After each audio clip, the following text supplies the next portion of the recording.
Bonjour à chacun, à chacune, joyeux Noël.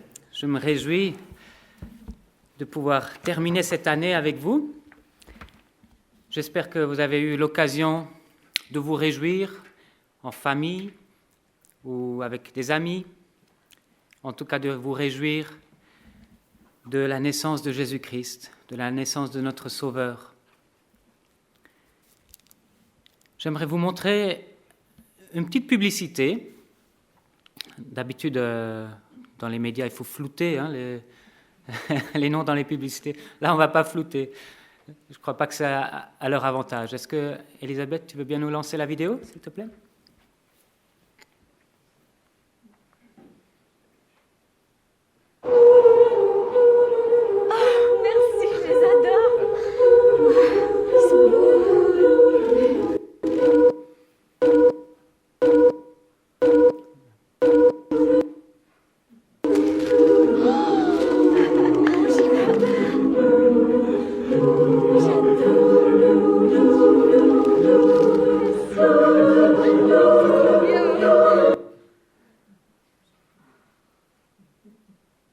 Alors on va essayer de la relancer. Est-ce que le câble s'est enlevé peut-être ?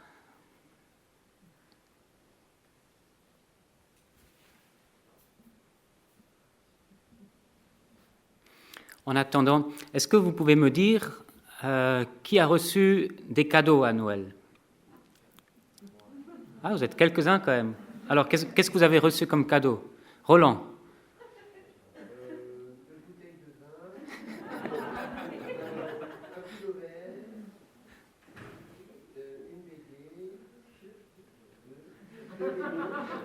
Ah oui, tu as été gâté. 2 bouteilles de vin, 2 BD, un pull vert. Très bien. Quelqu'un d'autre veut nous partager ce qu'il a reçu comme cadeau ?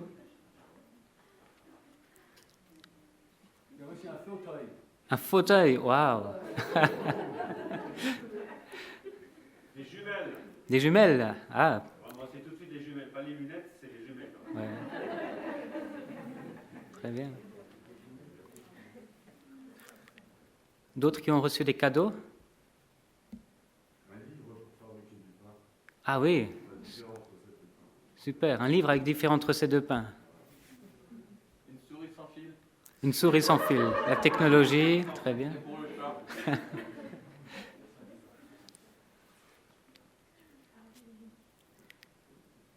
Des lampes pour me sentir encore mieux à la maison. Des lampes, ah oui, très bien. Des chaussettes. Des chaussettes, très bien. Une écharpe. Une écharpe, ah, très belle. Ouais. Oui, oui.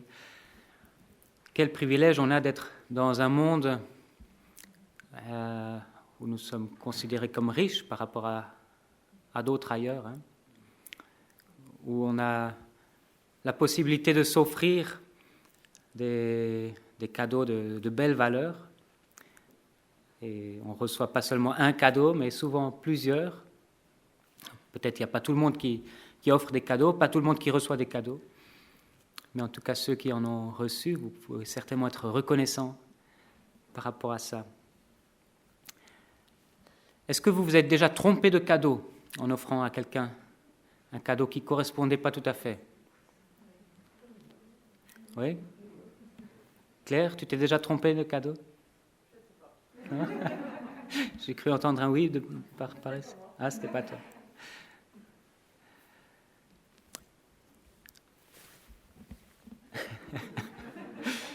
Oui. Alors, qu'est-ce qu'on fait quand on se trompe de cadeau ? Hein ? On le revend ? Oui. Celui qui l'a reçu le revend, peut-être ?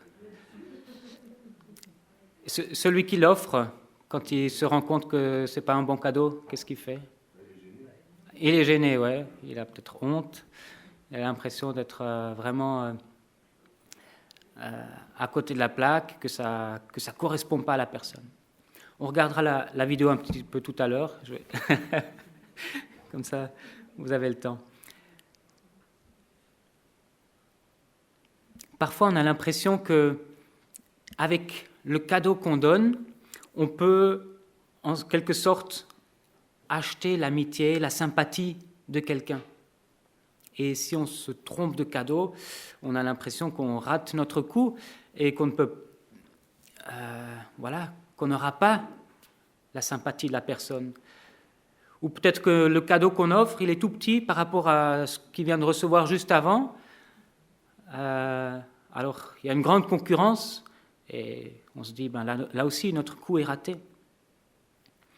Donc, il peut arriver qu'on ait l'impression d'avoir acheté le mauvais cadeau. Mais un cadeau, ça ne fonctionne pas comme ça. Un cadeau, c'est quelque chose qu'on donne gracieusement, sans contrepartie. En fait, on le donne sans y être obligé, sinon c'est plus un cadeau.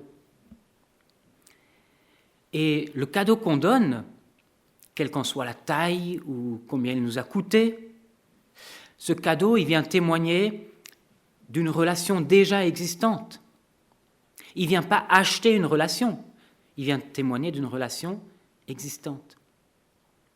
Souvent, sa première valeur n'est pas la valeur marchande, mais sa valeur vient du témoignage d'amour de la personne qui l'offre, tout simplement.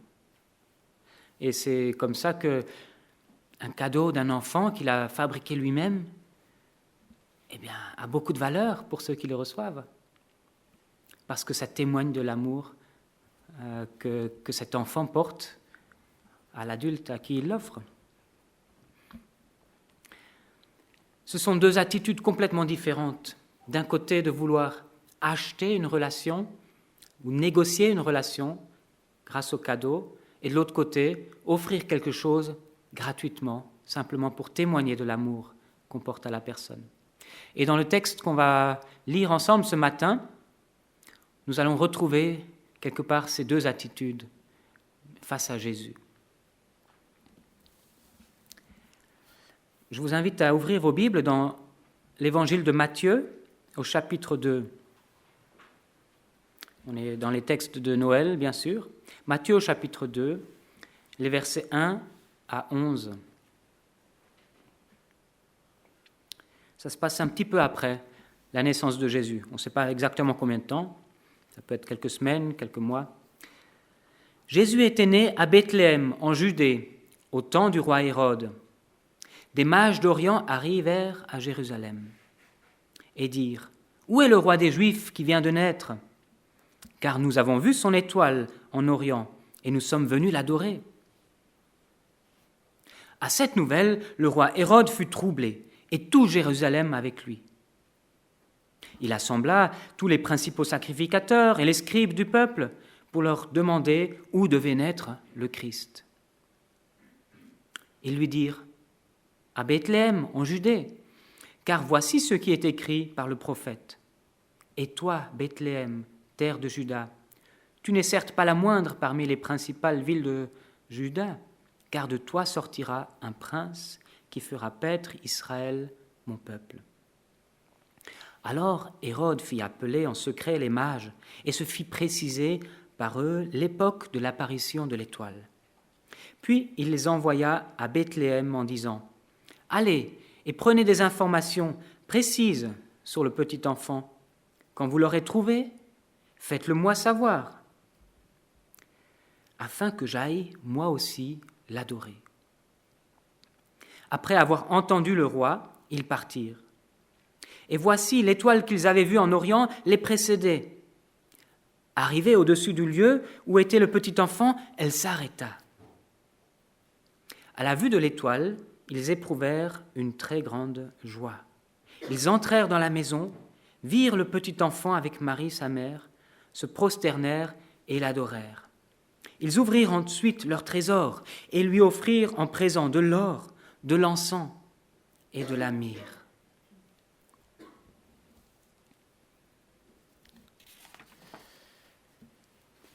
Dans cet épisode qui suit la naissance de Jésus dans le récit de Matthieu, on ne le trouve que dans le récit de Matthieu, tout commence par une étoile, comme celle qu'on met en haut de nos sapins, celle qu'on voit partout à Noël. Elle nous rappelle cette étoile-là.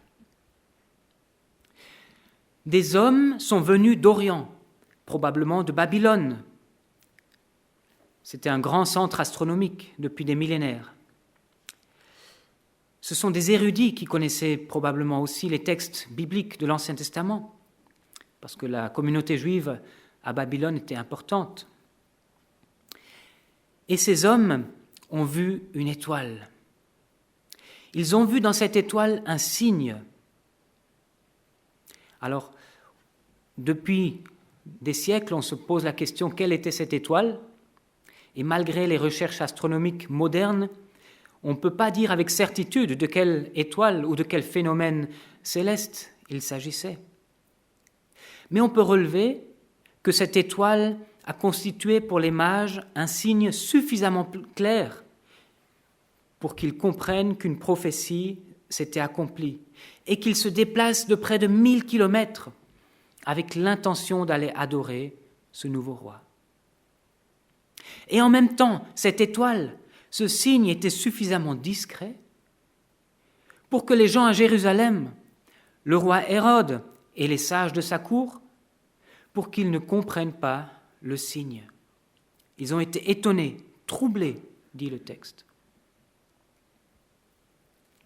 Alors, cette contradiction apparente peut s'expliquer si on considère que cette étoile était placée dans des constellations d'une manière où les mages, qui étaient aussi astrologues, comprennent un message clair pour eux, pour leur manière de lire l'avenir dans les étoiles.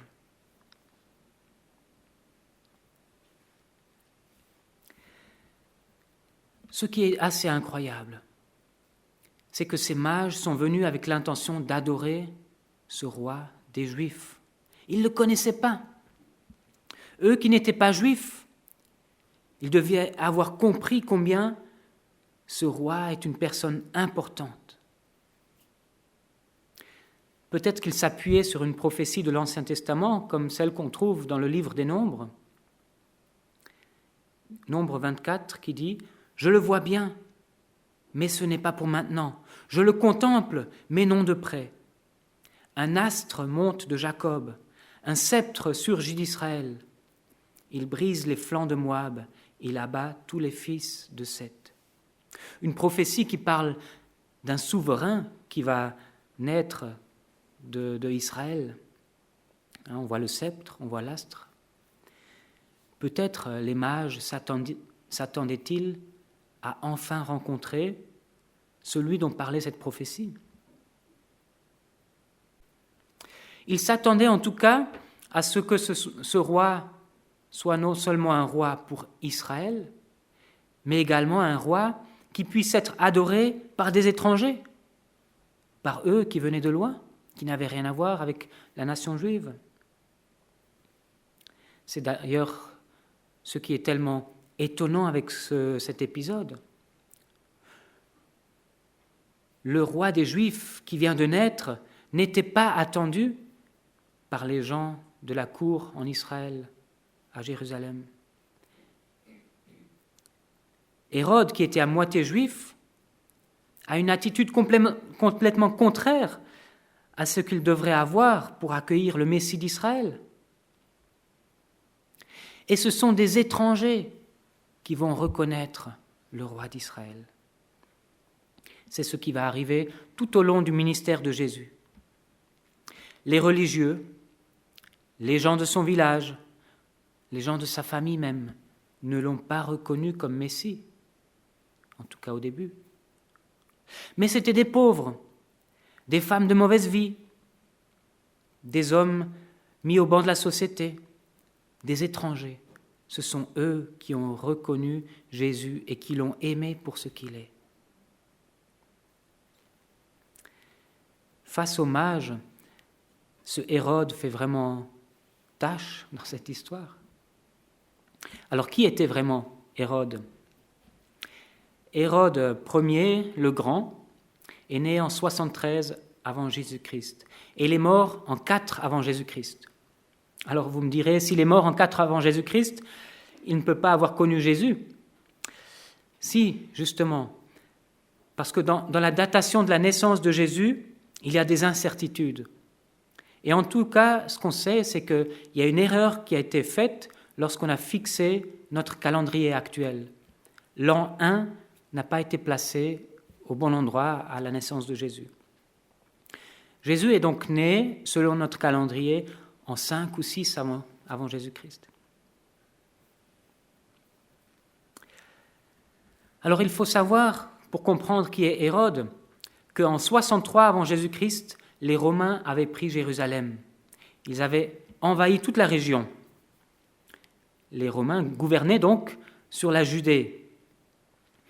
Et un peu plus tard, Marc-Antoine va confier à Hérode la responsabilité de maintenir l'ordre en Judée. En 37 avant Jésus-Christ, le Sénat romain va même nommer Hérode roi des Juifs. Il lui donne ce titre, roi des Juifs. Les Romains pensaient que comme Hérode était à moitié juif, il aurait la sympathie du peuple et il aurait facilement l'autorité sur le peuple. Mais c'est loin d'être le cas. Hérode a dû se battre pendant 35 ans pour préserver sa position. Il avait des ennemis à l'extérieur qui convoitaient de pouvoir diriger la région, et puis il avait des ennemis à l'intérieur. Les Juifs le haïssaient parce qu'il était que à moitié juif, parce qu'il collaborait avec l'occupant romain. Alors pour se maintenir au pouvoir, il faisait assassiner tous ceux qui le dérangeaient. Il a même fait assassiner une de ses épouses et plusieurs de ses enfants. Il a fait tuer le souverain sacrificateur et d'autres sacrificateurs. On lit dans les ouvrages d'histoire qu'il a fait tuer 45 notables juifs, probablement membres du Sanhédrin. Il les a remplacés par des juifs qui venaient de l'étranger, comme ça pour diminuer l'influence et pour asseoir sa puissance et son autorité. C'est un homme qui avait également augmenté les impôts et imposé sa propre taxe avec l'accord de Rome. Donc vous imaginez un peu le climat de peur et d'oppression qu'infligeait Hérode à la Judée. C'était rien de tranquille. Ça ressemblait de loin pas à une république ou à quelque chose de démocratique. On pourrait tout autant vivre en Birmanie aujourd'hui, où la junte militaire tue les civils qui dérangent et où ils imposent leur régime par la force. Encore cette semaine, les médias en ont témoigné. Voilà un peu le genre de climat politique dans lequel Jésus est né. Et Hérode n'était pas étranger à tout cela. Pourtant, Hérode le Grand, pour essayer de se faire aimer par la population, il a fait rebâtir le temple de Jérusalem qui avait été détruit. Et il l'a fait rebâtir de manière monumentale. Aujourd'hui encore, les vestiges de cette construction subsistent. Mais rien n'y fait. Il n'arrivera jamais à se faire aimer par la population et il n'arrivera pas à se faire accepter comme étant le roi des Juifs. Lors de la naissance de Jésus, il devait avoir environ 70 ans. Il était malade et amer. Imaginez, après une vie à se battre pour imposer son pouvoir, comment on peut être dur à l'intérieur. Alors quand Hérode entend cette nouvelle que des étrangers sont là pour adorer le nouveau roi des Juifs, c'est une grande claque. À l'aube de sa vie, celui qui n'a jamais été accepté comme roi, il se fait voler la vedette par un bébé dont il ne connaît même pas l'existence. Hérode, fidèle à lui-même, va échafauder un plan. Je relis les versets 7 à 8. Alors Hérode fit appeler en secret les mages et se fit préciser par eux l'époque de l'apparition de l'étoile. Puis il les envoya à Bethléem en disant « Allez et prenez des informations précises sur le petit enfant. Quand vous l'aurez trouvé, faites-le-moi savoir afin que j'aille moi aussi l'adorer. » Hérode a besoin des mages pour obtenir les informations stratégiques sur le petit roi des Juifs. Il met en place sa stratégie pour être sûr de maîtriser son rapport au Messie. Il manipule les mages, leur demande d'être des éclaireurs qui lui indiqueront avec exactitude où trouver Jésus. Il leur assure qu'il a lui aussi l'intention d'être dans une relation de soumission face à ce concurrent. Étonnant cette promesse, afin que j'aille moi aussi l'adorer. Ça veut dire qu'il promet en quelque sorte d'abdiquer et de reconnaître la supériorité de ce nouveau roi. Il veut aussi l'adorer.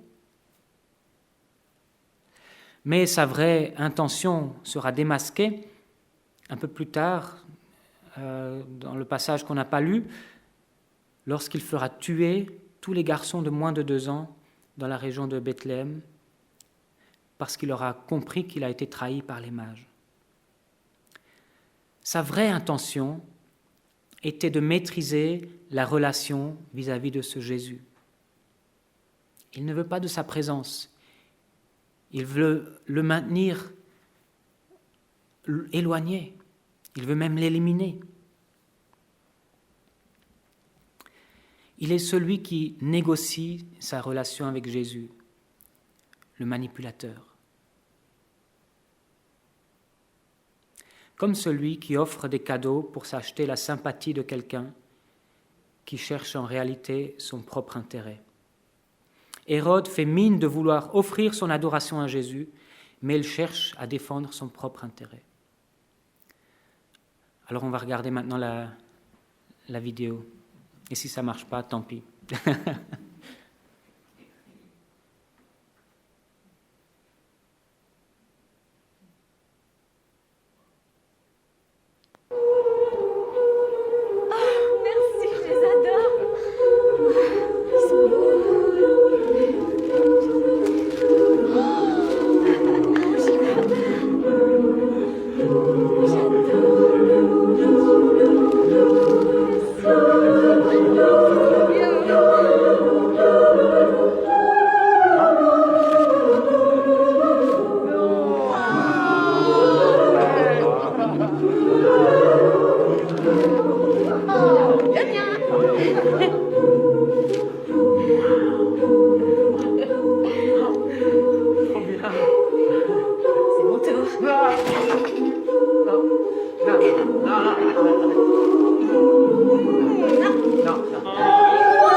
Avec PayPal, renvoyez gratuitement vos achats en ligne s'ils ne conviennent pas. Donc PayPal propose de manipuler les gens avec les cadeaux. Et s'ils ne sont pas assez bons pour manipuler la relation que vous avez avec eux, alors il faut les renvoyer et c'est même gratuit.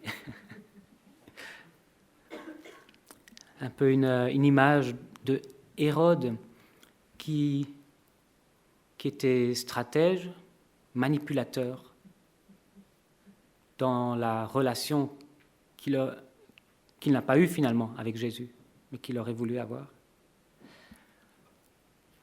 Il ne cherche que son propre intérêt. Les mages, eux, ont un comportement tout différent. Je relis les versets 9 à 11. Après avoir entendu le roi, ils partirent. Et voici l'étoile qu'ils avaient vue en Orient les précédait. Arrivée au-dessus du lieu où était le petit enfant, elle s'arrêta. À la vue de l'étoile, ils éprouvèrent une très grande joie. Ils entrèrent dans la maison, virent le petit enfant avec Marie, sa mère, se prosternèrent et l'adorèrent. Ils ouvrirent ensuite leur trésor et lui offrirent en présent de l'or, de l'encens et de la myrrhe. On voit ces mages qui éprouvent une très grande joie quand ils ont la confirmation par le signe qu'ils avaient déjà vu à Babylone et qui se montre à eux en chemin entre Jérusalem et Bethléem. Ce sont seulement 8 kilomètres à parcourir, mais Dieu a permis qu'ils voient la confirmation de ce signe, de cette étoile. Ils éprouvent une joie énorme quand l'étoile fait un signe pour qu'ils comprennent qu'ils sont bien arrivés.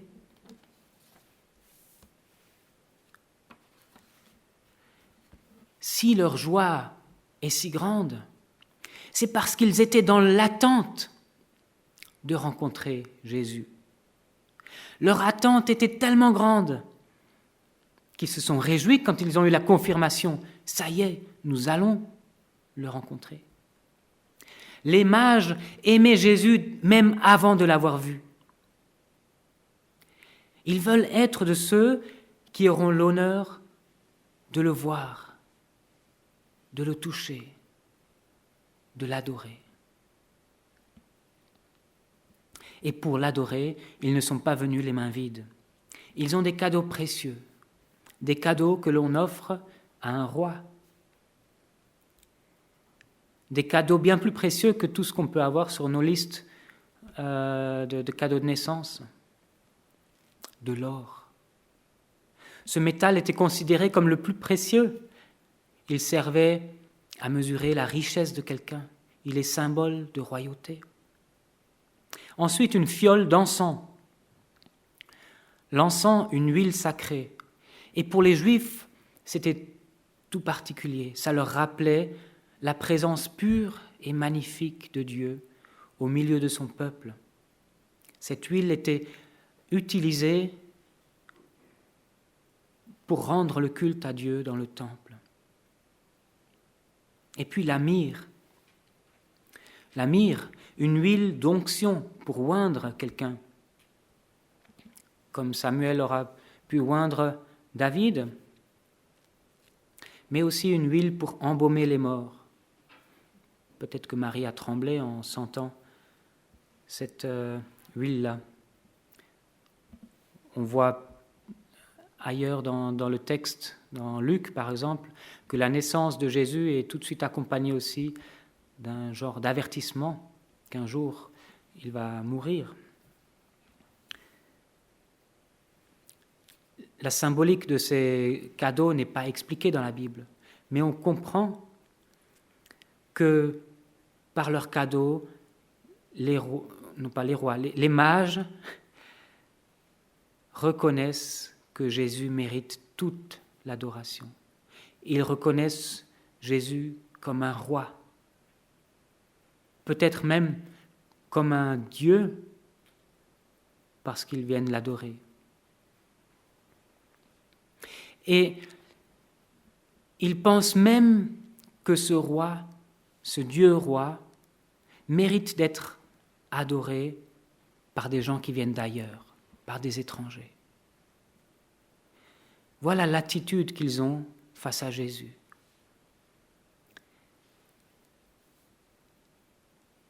Ils l'ont attendu, ils l'ont cherché. Et maintenant, ils sont en sa présence et ils lui offrent ce qu'ils ont de plus précieux pour reconnaître et pour se soumettre à ce nouveau roi.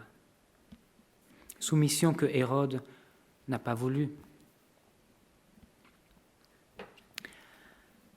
Alors nous voulons maintenant aussi réfléchir à nos vies. Comment ce texte peut nous interpeller, nous, aujourd'hui. Tout d'abord, on peut se poser la question, est-ce que l'attitude de Hérode peut m'interpeller ? Sans vouloir être de ceux qui veulent tuer ce Messie, Jésus-Christ, l'éliminer, l'éloigner, est-ce que nous sommes parfois de ceux qui cherchons à négocier notre relation avec Jésus, à manipuler d'une certaine manière notre relation avec Jésus,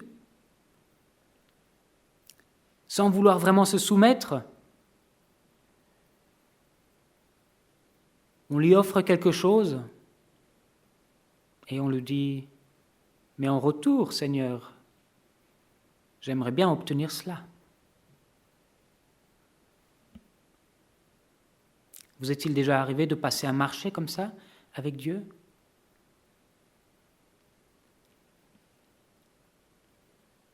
Ces cadeaux-là ne sont pas des vrais cadeaux. Ce ne sont pas des cadeaux gratuits. Ce sont des cadeaux comme ceux qu'on peut renvoyer avec PayPal, qui ne servent qu'à chercher à influencer l'action de Dieu envers nous. Mais l'action de Dieu envers nous n'est que grâce. Tout ce que nous avons de la part de Dieu n'est que grâce. Dieu n'a pas envie de négocier avec nous. Nous ne sommes de toute manière pas à la hauteur. Aucun de nos cadeaux n'est à la hauteur. Tous devraient être renvoyés. Aucune chose que nous pouvons faire, bien nous comporter, suivre la loi de Dieu, faire des bonnes œuvres, même servir Dieu. Aucune de ces choses n'est à la hauteur pour que nous puissions venir devant Jésus et dire « Bon, en retour, il faudrait que tu m'aimes, il faudrait que tu sois sympa avec moi. » Non, parce que nos actes ne sont pas à la hauteur de ce que Dieu mérite. Et puis nous n'en avons pas besoin de cette négociation,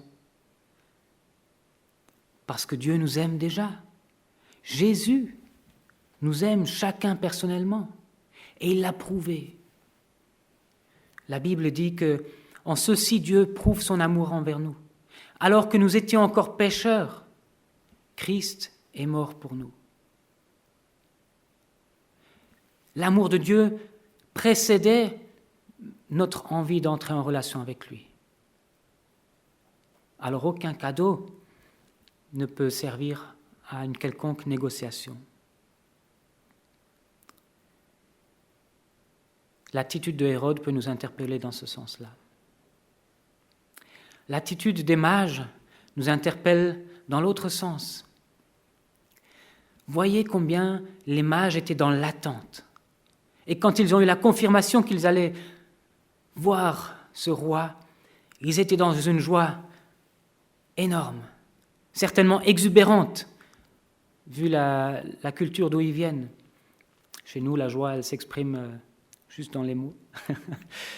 Peut-être que dans cette culture, on l'a vu dans leurs gestes, sur leur corps, qu'ils étaient dans la joie, quand ils ont eu la confirmation qu'ils allaient enfin rencontrer celui qu'ils attendaient.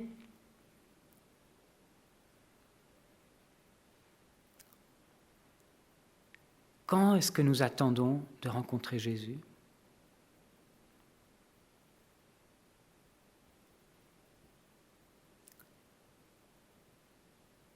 Dans notre semaine, quand ?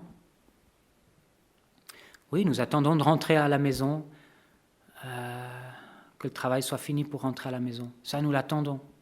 Nous attendons le vendredi, que la semaine se termine. Ça, nous l'attendons. Et puis nous attendons l'anniversaire, nous attendons les fêtes. Ça, nous l'attendons. Quand est-ce que nous attendons Jésus-Christ ? Notre joie sera proportionnelle à notre attente de Jésus. Notre joie en rencontrant Jésus sera proportionnelle à cette attente. Si nous venons au culte, rencontrer les frères et sœurs et ensemble rencontrer Jésus-Christ, si nous ne sommes pas dans l'attente de rencontrer Jésus, il n'y aura pas de joie. Mais si au contraire, nous attendons ce moment durant toute la semaine, alors nous serons dans une grande joie, peut-être même que ça se verra à l'extérieur, malgré nos cultures froides.